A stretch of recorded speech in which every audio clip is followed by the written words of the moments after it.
একটা বিষয় আপনাদের সাথে শেয়ার করব, যেটা হচ্ছে কি জুলুমের মধ্যে মানুষ ছিল এতদিন, চিন্তা করার বাহিরে। একটা বিষয় আপনি লক্ষ্য করেন, আপনার ঘর সেটা কয়টা রুম আছে সেটার জন্য আপনাকে ট্যাক্স দেওয়া লাগবে। কি মারাত্মক কথা! কৃষক যে আছে, শ্রমিক আছে, রিক্সা চালায়, তাকেও নাকি ইনকাম ট্যাক্স দেওয়া লাগবে। আরে সে তো দিনে ৩০০ টাকা থেকে ৪০০ টাকা কাজ করে বা উপার্জন করে, তার সংসারই ভালো করে চলে না, তাহলে তার ইনকাম ট্যাক্স কিসের? তাহলে কি পরিমাণ জুলুম হলে এরকম বর্তমান পরিস্থিতি ছিল,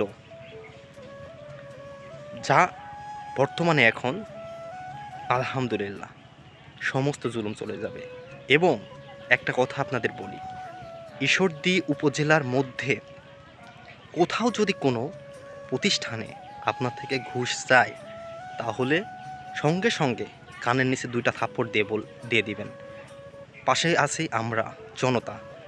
কাউকে না পেলে আমাকে পাবেন ইনশাল্লাহ। আর সবচেয়ে বড় কথা, অন্যায়ের প্রতিবাদ আপনার করতে হবে। অন্যায়ের প্রতিবাদ করতে যেয়ে যদি আপনার মৃত্যু হয়, তাহলে মনে রাখবেন সেটা আপনার ভালো মৃত্যু হয়েছে। তাই অন্যায়ের প্রতিবাদ আপনার করতে হবে। মুখ বুজে সহ্য করার দিন চলে গেছে, আপনাকে প্রতিবাদ জানাতে হবে। সবাই ভালো থাকবেন। আর একটা কথা মনে রাখবেন, সব সময় জুলুম থেকে বাঁচার জন্য প্রতিবাদ আপনাকে করতেই হবে। আসসালামু আলাইকুম রহমতুল্লাহ।